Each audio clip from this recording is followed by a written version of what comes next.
नमो अर्हन्ताणं नमो सिद्धाणं नमो आर्याणं नमो उवज्जायाणं नमो लोये सव्यसाहूणम्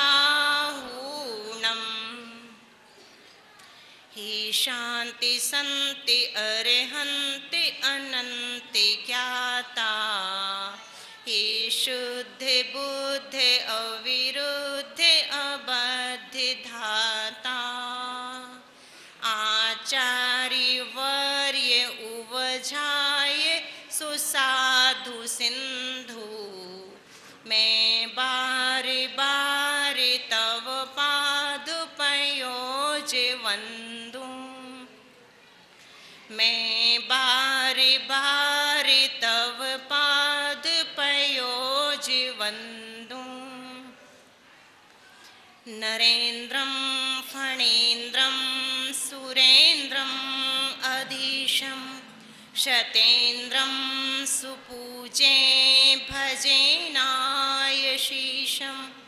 मुनीन्द्रं गणेन्द्रं नमो जोडिहाथं नमो देवदेवं सदा पार्श्वनाथं नमो देवदेवं सदा पार्श्वनाथं देवाधिदेव 1008 पार्श्वनाथ भगवान की जय।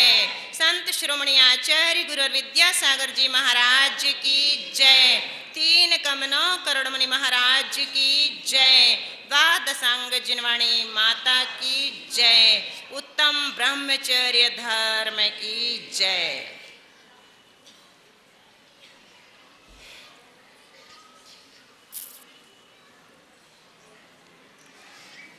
ब्रह्मचर्य मंदिर के शिखर पर रखा गया कलश के समान है। इन 9 दिनों में हमने मंदिर का निर्माण कर लिया था। आज हमें उस पर कलश चढ़ाना है। ब्रह्मचर्य केवल तन से नहीं, मन वचन काय तीनों से होता है। मन में भी ब्रह्मचर्य हो, वचनों में भी ब्रह्मचर्य हो और काय में भी ब्रह्मचर्य हो, तब कहीं जाकर के ब्रह्मचर्य का पूर्ण रूप से पालन होता है। तिब्बत की एक घटना है। 2 भिक्षुक आहार के लिए नदी पार करके एक गांव में पहुंचे। भिक्षा लेकर के वापस लौट रहे थे। एक वृद्ध था, दूसरा युवा। वृद्ध आगे आगे चल रहा था, युवा पीछे चल रहा था। थोड़ा उल्टा है, होना ये क्या चाहिए कि युवा आगे चले और वृद्ध पीछे चले, क्योंकि वृद्ध उतनी जल्दी जल्दी नहीं चल पाते हैं। लेकिन उन वृद्ध महाशय में स्ट्रेंथ थी, वो जल्दी जल्दी कदम बढ़ाते हुए आगे चल रहे थे और युवक संत पीछे चल रहा था। रास्ते में नदी पड़ती थी। जब वो नदी पर पहुंचे तो देखते हैं कि एक युवती वहां पर उदास परेशान सी बैठी है। जैसे ही ये तट पर पहुंचे उसने कहा, गुरुजी मैं संकट में हूं, मुझे नदी पार होना है, आप मुझे कृपा करके नदी पार करा दीजिए। ब्रह्मचारी संत थे, उन्होंने कहा कि ठीक है, मैं आगे आगे चलता हूँ, तुम मेरे पीछे पीछे आ जाओ, नदी पार हो जाएगी। उसने कहा कि नहीं, मुझे पानी से डर लगता है, आप मुझे सहारा दे करके उस पार ले चलिए। मेरी माँ बीमार है, नदी के उस पार है, मैं डॉक्टर से दवाई लेकर के आ रही हूँ, यदि तुरंत उसे दवाई नहीं दी जाएगी तो वो मर जाएगी, उसकी रक्षा कीजिए मुझे सहायता देकर। जब मैं आई थी तो नदी में पानी नहीं था, ऊपरी वृष्टि जाता अधोपूर अन्यथा नुपत्ते, शायद ऊपर कहीं बरसात हो गई है इसलिए नीचे बाढ़ आ गई है, मेरे सामने समस्या खड़ी हो गई है। उन्होंने कहा कि नहीं, ये संभव नहीं, तुम्हें पता नहीं कि मैं ब्रह्मचारी हूँ, मैं एक स्त्री को हाथ कैसे लगा सकता हूँ, तुम यदि चल सकती हो तो मेरे पीछे पीछे आकर के नदी पार कर लो, वरना इसके अलावा मैं तुम्हारी और कोई सहायता नहीं कर सकता। वह रोने लगी। इसी बीच युवक ब्रह्मचारी तट पर पहुंचे, उसने उनसे भी वही प्रार्थना दोहराई कि कृपा करके मुझे नदी पार करा दीजिए, मेरी माँ की स्थिति बहुत गंभीर है, उन्हें जीवन दान दीजिए। उसने भी वही जवाब दिया कि मैं चल रहा हूँ, तुम मेरे पीछे पीछे आ जाओ, नदी पार लग जाओगी। उसने कहा कि नहीं, मुझे पानी से डर लगता है, मैं तैरना नहीं जानती, आप मुझे सहारा दे करके ले चलिए और मेरी माँ की जान बचाइए। युवक ब्रह्मचारी ने आव देखा न ताव, युवती को अपने कंधे पर उठाया और नदी में आगे बढ़ गया। अब जो वृद्ध ब्रह्मचारी थे वो लौट लौट करके पीछे देख रहे थे। उन्हें संदेह था कि हो सकता है ये अपना ब्रह्मचर्य खंडित कर दे, स्त्री को छूने से भी ब्रह्मचर्य खंडित हो जाता है, उनका मानना था, और है भी ऐसा। तो वो बार बार लौट करके देख रहे थे, जैसा उन्हें डाउट था वैसा ही हुआ। अब वो और जल्दी जल्दी कदम बढ़ाने लगे ताकि जल्दी से पहुंचकर गुरुजी से उसकी शिकायत कर सकें कि आज तो ये भ्रष्ट हो गया। और उन्होंने वही किया, जाकर गुरु से उस युवक शिष्य की शिकायत कर दी कि आज उसने अपने व्रतों में दोष लगाया है, अपने व्रतों को खंडित किया है, एक युवती को कंधे पर बिठाकर नदी पार कराया है। अब गुरुजी उसका इंतजार करने लगे। वो आया, अपनी भिक्षा वृत्ति के बारे में बताया और दूसरी बातें की, लेकिन वो बात नहीं की। गुरुजी इंतजार कर रहे थे। जब उसने बात नहीं छेड़ी तो उन्होंने स्वयं ही पूछा, क्या तुम अभी अभी एक युवती को कंधे पर बिठाकर नदी पार करा के आए हो ब्रह्मचारी जी? उसने घूर कर गहरी नजरों से उन वृद्ध ब्रह्मचारी को देखा, क्योंकि वो समझ गए थे कि ये इन्हीं की करामात है। इन्होंने जल्दी से आकर मेरी शिकायत गुरुजी से कर दी है, यही वजह है कि गुरुजी मुझसे इस तरह पूछ रहे हैं। वो धीरे से बुदबुदाते हुए बोला कि गुरुजी, मैं तो उस युवती को नदी पार उतार आया हूँ, लेकिन ये महाशय तो अभी तक उस युवती को अपने कंधे पर बिठाए हुए हैं, इनके मन से तो वो अभी तक नहीं निकली है। तो ब्रह्मचर्य क्या है? यदि हमने सब कुछ छोड़ भी दिया और मन में वही पुष्प डाल के समान 12 साल तक स्त्री यदि दिमाग से नहीं निकली तो क्या ब्रह्मचर्य कहलाएगा? ब्रह्मे आत्मनि चरति इति ब्रह्मचर्य।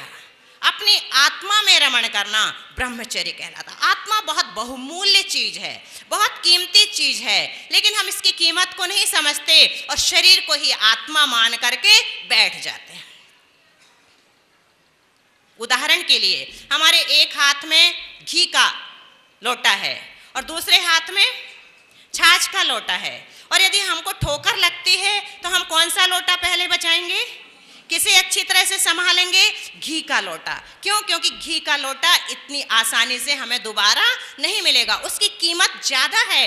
कीमती वस्तु को हम पहले संभालते हैं, लेकिन छाछ तो किसी भी दुकान में 2-4 रुपए लीटर मिल जाएगा। ये शरीर छाछ की तरह है, ये तो फिर से मिल जाएगा, लेकिन आत्मा यदि एक बार पतित हो जाती है तो दोबारा मिलने वाली नहीं है। तो क्रोधादि के द्वारा हमारी आत्मा पतित न हो, अब्रह्म आदि के द्वारा हमारी आत्मा पतित न हो, इस बात का हमें विशेष ख्याल रखना होता है। मैथिली शरण गुप्त ने ब्रह्मचर्य, स्वदार संतोष और असिधारा व्रत, 3 चीजें होती हैं। ब्रह्मचर्य व्रत, स्वदार संतोष व्रत और असिधारा व्रत। ब्रह्मचर्य व्रत क्या है कि मन वचन काय से स्त्री मात्र का त्याग, किसी भी स्त्री के बारे में न सोचना है न उसमें रमण करना है, पूरी तरह से त्याग, ये ब्रह्मचर्य व्रत कहलाता है। प्रतिमा से प्रारंभ हो जाता है। स्वदार संतोष क्या है? अपनी पत्नी में संतुष्ट रहना, पर स्त्री को पर स्त्री मानना, माँ अथवा बहन के समान उसके प्रति आदर का भाव रखना। और असिधारा व्रत क्या है?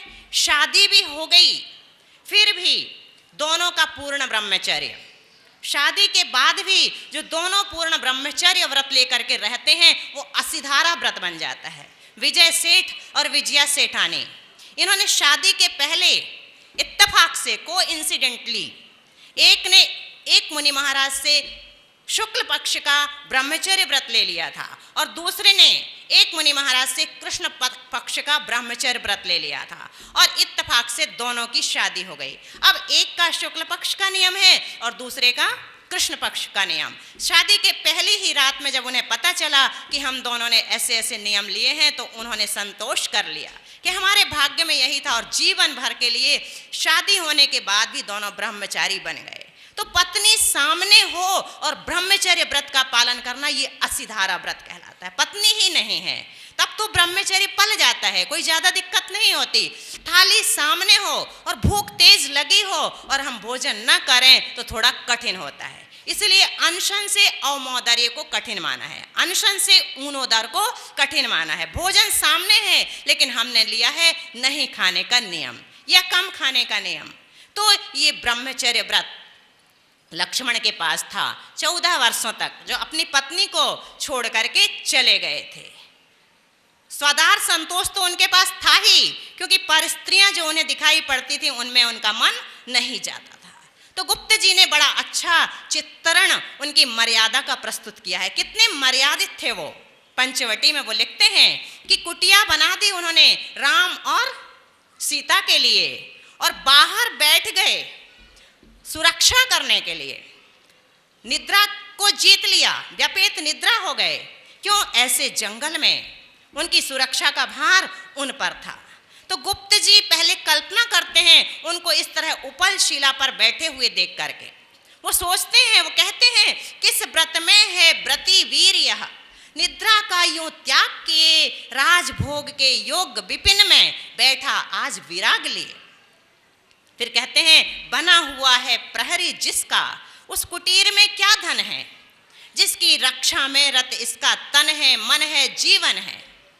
फिर स्वयं जवाब भी देते हैं कि मर्त्यलोक मालिन्य मैटने, स्वामी संग जो आई है, 3 लोक की लक्ष्मी ने यह कुटी आज अपनाई है। वीर वंश की लाज यही है, फिर क्यों वीर न हो प्रहरी, विजन देश है, निशा शेष है, निशाचरी माया ठहरी। फिर वो देखते हैं कि लक्ष्मण बैठे तो हैं लेकिन बात कर रहे हैं। किससे बात कर रहे हैं? अपने आप से बात कर रहे हैं। अंतर जल्प चलता है ना, हम जब अकेले रहते हैं तो कितनी बात करते हैं, उतनी बात तो हम दूसरों के उपस्थित रहने पर नहीं करते। और क्या बात करते हैं कभी सोचा है? 5 मिनट जो हम सोचते हैं, 5 मिनट मात्र, उसको एक कागज पे लिख के देखिए, खुद पागल हो जाएंगे आपने क्या क्या सोचा। अपना सोचा हुआ यदि हम लिख के पढ़े ना तो हमारा दिमाग खराब हो जाए, ऐसा उल्टा सीधा हम निरंतर सोचते रहते हैं। तो ये मन जो है ना कभी भी अकेला नहीं रहता, ये भीड़ इकट्ठी करके रहता है, अंतर्जल्प चलता रहता है। तो लक्ष्मण का भी अंतर्जल्प चल रहा था, कोई पास न रहने पर भी जनमन मौन नहीं रहता। आप आपसे कहता है वह, आप आपकी है सुनता। बीच बीच में इधर उधर निज दृष्टि डालकर मोदमयी मन ही मन बातें करता है, फिर वीर धनुर्धर नई नई। ऐसी बहुत सारी बातें लक्ष्मण के बारे में मैथिली शरण जी लिखते हैं, लेकिन उनको प्रयोजन है शूर्पणखा से, जो आकर के उन्हें डिगाना चाहती है। उनके शील की परीक्षा हो जाती है।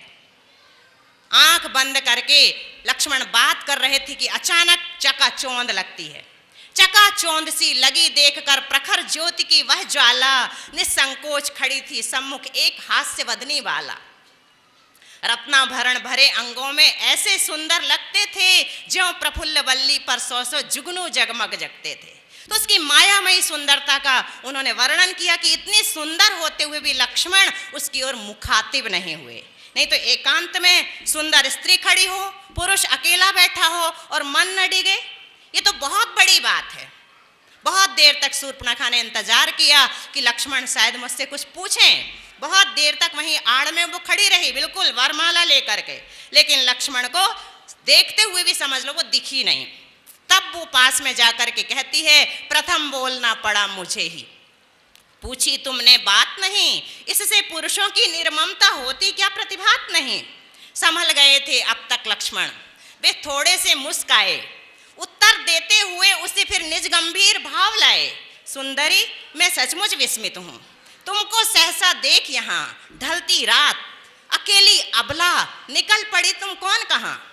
फिर पूछते हैं कहूँ मानवी यदि मैं तुमको, तो वैसा संकोच कहाँ। यदि तुम स्त्री होती, मनुष्य स्त्री, तो संकोच ही होना चाहिए था, तुम तो बिल्कुल निर्लज्ज लग रही हो। कहूँ मानवी यदि मैं तुमको, तो वैसा संकोच कहाँ। कहूँ दानवी यदि मैं तुमको, यह लावण्य की लोच कहाँ। जितनी सुंदर तुम दिख रही हो तो दानवी भी नहीं कह सकता। वन देवी समझूं तो वह तो होती है भोली भाली, तुम्हें बताओ कि तुम कौन हो हे रंजित रहस्य वाली। अब उसको संतोष नहीं हुआ तो वो कहती है केवल इतना कि तुम कौन हो। बोली वह निष्ठुर कांत, यह भी नहीं चाहती हो क्या, कैसे हो मेरा मन शांत। बस उसने तो प्रपोजल रख दिया। क्या कहती है, रात बीतने पर है अब तो मीठे बोल बोल दो तुम, प्रेमातिथि है खड़ा द्वार पर हृदय कपाट खोल दो तुम। सीधा सीधा प्रपोजल। लक्ष्मण क्या कहते हैं, पाप शांत हो, पाप शांत हो कि मैं विवाहित हूं बाले, मैं तो शादीशुदा हूं, ऐसी पाप वाली बातें तुम मेरे सामने मत करो। तो वो क्या कहती है, तो क्या पुरुष नहीं होते हैं दो दो दाराओं वाले, दो दो पत्नियां क्या पुरुषों की नहीं होती। दो की तो बात छोड़ो, हजारों की गिनती हम बता सकते हैं। नरकृत शास्त्रों के सब बंधन हैं नारी को ही लेकर, अपने लिए सभी सुविधाएं पहले ही कर बैठे नर। व्यंग कर रही है वो कि पुरुषों ने जो शास्त्र लिखे हैं उनमें सारी मर्यादाएं, सारी सीमाएं सिर्फ स्त्रियों के लिए हैं, अपने लिए तो ये सारे रास्ते उसमें बना करके चलते हैं। नरकृत शास्त्रों के सब बंधन है नारी को ही लेकर, अपने लिए सभी सुविधाएं पहले ही कर बैठे नर। तो लक्ष्मण जी कहते हैं चलो ठीक है, तो नारियां शास्त्र रचना कर फिर बहुपति का करें विधान। तुम लोग भी शास्त्र रचना कर लो और बहुपति की उसमें सुविधा बना लो, बहुपति का करें विधान। पर उनके सतीत्व गौरव का करते हैं नर ही गुणगान। लेकिन एक बात तुम समझ लेना कि नारियों के सतीत्व के बारे में यदि बढ़ा चढ़ा करके कोई बताता है तो वो पुरुष ही होता है। बहुत सारी बातें उसको लक्ष्मण ने समझाने की कोशिश की, लेकिन वो तो वासना की मूर्ति बनी हुई थी, उसके चेहरे से वासना झलक रही थी अत्यंत अतृप्त वासना दीर्घ दृगों से झलक रही, कमलों की मकरंद मधुरिमा मानो छवि से छलक रही, ऐसी मूर्ति थी उसकी। जब उसे समझ में नहीं आया, लक्ष्मण समझाते समझाते थक गए, सबेरा हो गया। इसी समय पौफटी पूर्व में पलटा प्रकृति पटी का रंग, किरण कंटकों से श्यामांबर लगा दिवा के दम के अंग। सीता जी बाहर खड़ी हैं, कुछ कुछ अरुण सुनहली, कुछ कुछ प्राची की अब भूषा थी, पंचवटी की कुटी खोलकर खड़ी स्वयं क्या उषा थी। ऐसा लग रहा था साक्षात उषा प्रातःकाल की लालिमा छवि धारण करके नीचे आकर के खड़ी हो गई। वह मुख देख पांडुसा पढ़कर गया चंद्र पश्चिम की ओर, लक्ष्मण के मुख पर भी लज्जा लेने लगी अपूर्व हिलोर। अब भाभी सामने खड़ी हो और एक स्त्री के साथ रंगे हाथ पकड़ जाए कोई, भले ही कुछ नहीं किया तो शर्म तो आएगी ना। लक्ष्मण के मुख पर भी लज्जा लेने लगी अपूर्व हिलोर। उनके अरुण चरण पद्मों में झुक लक्ष्मण ने किया प्रणाम, आशीर्वाद दिया सीता ने, हो सब सफल तुम्हारे काम। सीता तो विनोदी थी ना, क्या कहती हैं, और कहा सब बातें मैंने सुनी नहीं तुम रखना याद, कब से चलता है बोलो यह नूतन सुकरंभा संवाद। ये तोता मैना का संवाद कब से चल रहा है, तुम चिंता मत करना, मैंने कुछ सुना नहीं है। और लक्ष्मण की एक भी बात उन्होंने नहीं सुनी और राम को आवाज लगा दी, आर्यपुत्र उठकर तो देखो क्या ही सुप्रभात है आज, स्वयं सिद्ध सी खड़ी द्वार पर करके अनुज बधू का साज। रामचंद्र जी जैसे ही बाहर आए वो देखते हैं, सारी स्थिति भांप लेते हैं। लक्ष्मण को तो वो जानते थे, सीता भी जानती थी और वहां पर क्या हो सकता था वो भी जानते थे। तो रामचंद्र जी ने सीधा शूर्पणखा से प्रश्न किया, शुभे बताओ कि तुम कौन हो और चाहती हो तुम क्या। छाती फूल गई रमणी की, क्या मुक्ता है विद्रुम क्या। उसने कहा कि पूछा तो तुमने कि चाहती हो तुम क्या। चाहे दोनों खरे रहें या निकलें दोनों ही खोटे, बड़े सदैव बड़े होते हैं, छोटे रहते हैं छोटे। अब तो उसे लक्ष्मण को छोड़कर राम दिखाई देने लगे, क्योंकि वहां तो बस चला ही नहीं था। तो क्या कहती है, पहनो कांत तुम ही है मेरी, जयमाला सी वरमाला, बने अभी प्रासाद तुम्हारी यह एकांत पर्णशाला। मुझे प्राप्त कर इस भामा के भूल जाओगे सब भ्रूभंग, हेमकूट कैलाश आदि पर सुख भोगोगे मेरे संग। मुस्काई मिथिलेश नंदनी, अब सीता जी हंसने लगी, उनको छोड़कर राम जी को वरमाला पहनाने लगी तो वो हंसी। मुस्काई मिथिलेश नंदनी, प्रथम देवरानी फिर सौत। अंगीकृत है मुझे किंतु तुम मांगो कहीं ना मेरी मौत, अंगीकृत है मुझे किंतु तुम मांगो कहीं ना मेरी मौत। मुझे नित्य दर्शन भर इनके तुम करती रहने देना, कहते हैं इसको ही अंगुली पकड़ प्रकोष्ठ पकड़ लेना। लक्ष्मण जी को अब मौका मिला, पंचायत करने आई थी, अब प्रपंच में क्यों ना पड़ो, वंचित ही होना पड़ता है यदि औरों के लिए लड़ो। तो इस प्रकार से फिर बाद में क्या हुआ हम सब जानते हैं, नाक कान काटे लक्ष्मण ने लिए ना उसके पापी प्राण, और कुरूपा होकर के वह चिल्लाती बिल्लाती हुई चली गई, जो कि बड़े भारी युद्ध का, सीता के अपहरण का कारण बनी और बड़े भारी युद्ध का कारण बनी। यदि लक्ष्मण ने उसी समय उसके प्रस्ताव को स्वीकार कर लिया होता तो कहो वो युद्ध नहीं होता, न सीता का अपहरण होता, लेकिन लक्ष्मण की मर्यादा, उनका स्वदार संतोष व्रत, उस समय का उनका ब्रह्मचर्य व्रत हमारे लिए आदर्श स्वरूप है। हमारे अंदर कैसे ब्रह्मचर्य की भावना दृढ़ हो, इसके लिए 5 भावनाएं बताई हैं आचार्यों ने। स्त्री राग कथा श्रवण, तन मनोहरांग निरीक्षण, पूर्व रतानुस्मरण, वृषेश रस, स्वशरीर संस्कार त्यागा चपन। क्या कहा, जिन कथाओं से स्त्रियों में राग बढ़ता है ऐसी कथाएं हमें नहीं सुनना चाहिए। टेलीविज़न में ज़्यादातर इस तरह की कथाएं ज़्यादा देखने में आती, चाहे सीरियल हो या मूवी हो, स्त्रियों में या पुरुषों में राग बढ़ाने वाली होती हैं। तो इस तरह की कथाओं को सुनने का निषेध होता है। यदि हमें ब्रह्मचर्य व्रत लेना है और लिया है तो उसे संभाल के रखना है। तो तन मनोहरांग निरीक्षण, सुंदर स्त्रियों के मनोहर अंगों का निरीक्षण न करें। स्त्री राग कथा श्रवण, तन मनोहरांग निरीक्षण, पूर्व रतान स्मरण, पहले जो भोग भोगे हैं उनका स्मरण न करें। गरिष्ठ और प्रिय भोजन न करें, क्योंकि गरिष्ठ भोजन कामवर्धक होता है। रोज रोज पिस्ता बादाम काजू किशमिश हलवा पूड़ी खाएंगे तो मन में काम भाव ज्यादा जागते हैं। और स्वशरीर संस्कार, अपने शरीर को यदि हम सजाते हैं तो भी ब्रह्मचर्य व्रत में दोष लगता है। अब ब्रह्म की भावना हमारे अंदर आती है। तो ब्रह्मचर्य को यदि हमें पुष्ट करना है तो हमें क्या करना होगा, इन 5 भावनाओं को निरंतर भाना होगा। तब कहीं जाकर के हम मंदिर के कलश में क्या चढ़ा सकते हैं, मंदिर के शिखर में स्वर्ण कलश ब्रह्मचर्य के रूप में चढ़ा सकते हैं। क्योंकि ये मन का कब कहाँ किसका कैसे भाग जाए कुछ कहा नहीं जा सकता। कब किसे कौन किस तरह से अट्रैक्ट कर ले और वो उसी का होके रह जाए। जिसको हम अपना समझते हैं वो हमारा अपना नहीं होता। राजा साहब अपनी रानी से इतना ज़्यादा प्रेम करते हैं, इतना ज़्यादा प्रेम करते हैं कि कहा नहीं जा सकता। वो अपने राज्य कार्य में भी लगे रहते हैं तो उनके दिमाग में रानी रहती। और एक दिन जब बागवान ने उन्हें लाकर के अमर फल दिया कि राजन आप इतने न्यायप्रिय हैं, इतने बहादुर हैं, इतने अच्छे राजा हैं, तो इस अमर फल को आप खा लीजिए तो आप ज़्यादा समय तक प्रजा के काम आएंगे। प्रजा के लिए न्यायप्रिय राजा बहुत जरूरी है। राजा ने वो फल ले लिया, लेकिन सोचा कि मुझे तो मेरी रानी से ज़्यादा प्रिय कोई नहीं है, क्यों ना ये फल मैं अपनी रानी को खिला दूं तो कई साल तक वो मुझे सुख प्रदान करेगी। ये सोचकर घर जाकर के उन्होंने वो फल, अमर फल, अपनी रानी को दे दिया। रानी ने फल ले लिया और रख लिया। दूसरे दिन वो रानी अपने ही अश्वपाल से प्रेम करती थी। जब वो उससे मिलने आया तो वो अमर फल उसने उसे दे दिया। उसने सोचा कि मैं तो तुमसे प्रेम करती हूँ, मैं इसे क्यों खाऊं, अपने प्रेमी को क्यों ना दे दूं। और वो अश्वपाल उस नगर की वेश्या से प्रेम करता था, उसमें रमा हुआ था। तो उसने रानी से वो फल ले जाकर के अपनी प्रेमिका वेश्या को दे दिया। वेश्या ने सोचा मेरा जीवन तो धिक्कार है, ज़्यादा जी करके क्या करूँगी, सबसे अच्छा होगा कि मैं ये फल राजा को दे दूँ। हमारे राजा इतने अच्छे हैं, ये फल खाएंगे, अमर हो जाएंगे, दीर्घजीवी होंगे तो हम सबको ज़्यादा दिन तक अच्छे राजा की छत्र छाया मिलेगी। जैसे ही राजा के पास वो फल आता है तो उनका दिमाग चकराता है।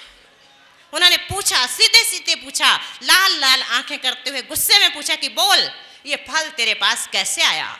वो घबरा गई, उसने सोचा नहीं था, वो तो सोच रही थी कि फल के बदले में मुझे पुरस्कार मिलेगा, यहाँ तो उल्टा ही हो गया। क्या बात है राजन, मुझे माफ कर दीजिए और अभय दान दीजिए तो मैं सब कुछ आपको बताना चाहूँगी। उन्होंने कहा ठीक है, तुम्हें कोई तकलीफ नहीं दी जाएगी। उसने बताया कि आपके अश्वपाल मुझसे प्रेम करते हैं, उन्हीं ने ला करके मुझे ये फल दिया है। अब तो राजा का मामला और उलझ गया कि अश्वपाल के ये फल कैसे पहुंचा। उन्होंने तुरंत अश्वपाल को बुलाया और पूछा कि सच सच बताओ ये फल तुम्हें कहाँ से मिला। वो भी घबरा गया कि मामला बिगड़ चुका है, अब मैं अपनी सर्विस नौकरी पद से तो जाऊंगा ही जाऊंगा, जान का भी खतरा है। राजा तो कुछ भी दंड दे सकते हैं, मृत्यु दंड भी दे सकते हैं। उसने भी उसी तरह अभय दान मांग करके सच्चाई बता दी कि रानी मुझ में अनुरक्त हैं और मैं उनके पास आता जाता रहता हूँ, उन्हीं ने मुझे ये फल प्रदान किया है। राजा ने सोचा कि जिसके लिए मैं एक सेकंड के लिए भी जिसे भूल नहीं पाता, राज्य कार्य में भी संलग्न रहता हूँ तो मेरे दिमाग में रानी रहती है, उसकी ये स्थिति है। मैं तो समझ रहा था कि रानी भी मुझसे उतना ही प्रेम करती है। याम चिंतयामि सततम मयि सा विरक्ता सोप्यन्यमिच्छति जनः सजनोन्य रक्ता अस्मत् कृते च परितुष्यति काचिदन्या दिक्ताम च तम च मदनम च इमाम च माम च। क्या कहते हैं, याम चिंतयामि सततम, मैं जिसका दिन रात चिंतन करता हूँ, मयि सा विरक्ता, वो मुझसे विरक्त है। सोप्यन्यमिच्छति जना, वो दूसरे पुरुष को चाहती है। सजनोन्य रक्ता, वो पुरुष दूसरे को चाहता है। और वो जो वेश्या है, अस्मत् कृते च परितुष्यति काचिदन्या, मुझे संतुष्ट करके खुश होती है। दिक्ताम च, उस रानी को धिक्कार है। तम च, उस अश्वघोष को धिक्कार है। दिक्ताम च तम च मदनम च, इस काम को धिक्कार है। माम च, मुझे धिक्कार है और इस वेश्या को भी धिक्कार है। ये सोच करके उनको वैराग्य हो गया और उन्होंने जा करके दीक्षा धारण कर ली। तो इस प्रकार से इस संसार में यदि आपको ये लगता है कि ये मेरे अपने हैं, हम जिनको जन्म देते हैं वो हमारी संतान हमारी नहीं हो पाती, तो दूसरे हमारे कैसे हो जाएंगे। उनके साथ तो ब्लड रिलेशन भी नहीं होता। पति के साथ पत्नी का ब्लड रिलेशन नहीं होता, पत्नी का पति के साथ ब्लड रिलेशन नहीं होता। बच्चों के साथ तो कम से कम ब्लड रिलेशन होता है, वो भी अपने जन्मदाता को भूल जाते हैं। वो भूल जाते हैं कि इन्होंने हर एक संकट से मुझे बचाया है, हर एक समय पर मुझे उंगली का सहारा देकर के चलाया है, और बुढ़ापे में जिन्हें मेरी सबसे ज़्यादा ज़रूरत है, इस धरती के सारे रजकण को, इस समुद्र के सारे जलकण को भी इकट्ठा कर लिया जाए तो माता पिता का उपकार नहीं चुकाया जा सकता। ऐसे माता पिता को एक पत्नी के प्राप्त हो जाने पर बच्चे भूल जाते हैं। तो ये स्थिति है, जब हमारे अपने बच्चे जिन्हें हम इतना अपना मानते हैं वो हमारे नहीं हो सकते तो दूसरा कोई हमारा, पैसे के पीछे सब कुछ बदल जाता है। जड़, जोरू और जमीन, ये तीन ही तो झगड़े की जड़ है ना। चर्चिल के बारे में सुना है? चर्चिल इंग्लैंड के प्रधानमंत्री थे और एक दिन जब उनका भाषण होने वाला था तो भाषण देने जाने के लिए वो तैयार हुए, घर से निकले और बाहर निकल कर के टैक्सी वाले से कहा कि मुझे पहुंचा दो वहां स्टेडियम में जहां भाषण होना था। कोई भी टैक्सी वाला जाने को तैयार नहीं। उन्होंने कहा कि क्या बात है, तुम लोगों को क्या पैसे नहीं मिलेंगे? क्या मैं फ्री में चलने के लिए कह रहा हूं, तुम चलने के लिए तैयार क्यों नहीं हो? उन्होंने कहा कि आपको नहीं पता, अभी 15 मिनट बाद टीवी पर और रेडियो पर चर्चिल का भाषण आने वाला है और जब तक हम चर्चिल का भाषण नहीं सुन लेंगे यहां से हिलेंगे नहीं। चर्चिल खुश हो गए कि देखो लोग मुझे कितना मानते हैं, मेरे भाषण के लिए 15 मिनट पहले से टीवी के सामने आकर के बैठे हैं। वास्तव में मैं तो बहुत बड़ा आदमी हूं। जब समस्या खड़ी हो गई, कोई ले जाने को तैयार नहीं, तो उन्होंने एक ऑटो वाले, एक टैक्सी वाले से कहा कि वहां तक पहुंचने के कितने पैसे लगते हैं? उसने कहा कि 1 पेंस, मैं तुम्हें 20 पेंस दूंगा, तुम चलोगे मुझे छोड़ने? वो तैयार हो गया। उन्होंने चर्चिल को बिठाया और चल पड़ा जहां उनका भाषण होना था, स्टेडियम की ओर। जब 5-10 मिनट निकल गए तो चर्चिल पूछते हैं कि तुमको तो अभी चर्चिल का भाषण सुनना था, तुम टीवी के पास से हिल भी नहीं रहे थे, अचानक तुम तैयार कैसे हो गए? तो वो क्या कहता है कि जब 1 के 20 मिलने वाले हों तो भाड़ में जाए चर्चिल और भाड़ में जाए चर्चिल का भाषण। तो जब 1 के 20 मिलने वाले होते हैं तो हमारे जन्मदाता माता पिता भी हमें दुश्मन जैसे लगने लगते हैं। इस तरह से धन की होड़ में जो लगा हुआ है वो 5 पापों में लिप्त रहता है, 4 कषायों में लिप्त रहता है, राग और द्वेष में लिप्त रहता है। इन सब से उबरना बहुत कठिन हो जाता है। तो इस प्रकार से आज हम अपनी बात ज़्यादा नहीं खींचेंगे क्योंकि समय फिर भी ज़्यादा हो गया है। बस अंत में ये कहना चाहेंगे कि आज यहाँ पर इस पर्युषण पर्व के दौरान चलने वाला अंतिम प्रवचन है और इन 10 दिनों में 20 बारों में 10 दिनों में 20 बार हम लोग एक साथ बैठे तो निश्चित रूप से 11 दिनों में 22 बार। बहुत अच्छा सुधार, बहुत अच्छा संशोधन किया। भूलना नहीं चाहिए कि हमने 11 दिन एक टाइम खाया है। कैसे भूले? 11 दिन के उपवास और आप 10 में निपटा दो। अच्छी बात है, ये तो हम ऐसे ही कह रहे हैं, इसके लिए भी हम क्षमा मांग लेंगे। तो आज चलते चलते 10 ही बार खाया, एक दिन उपवास में निकल गया। तो 10 दिनों में जो आपने बिल्कुल शांति से और प्रेम के साथ सुना, सराहा, उसके लिए बहुत बहुत धन्यवाद।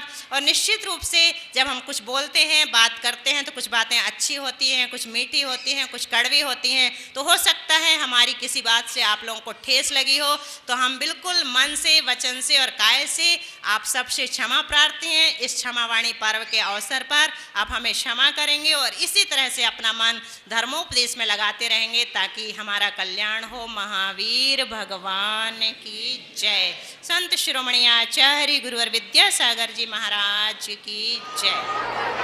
संस्था के मंत्री भाई संजय जैन, वरिष्ठ सदस्य एवं पूर्व उपाध्यक्ष भाई अभिनंदन जैन एवं भाई राजकुमार जैन बट्टू दला, आप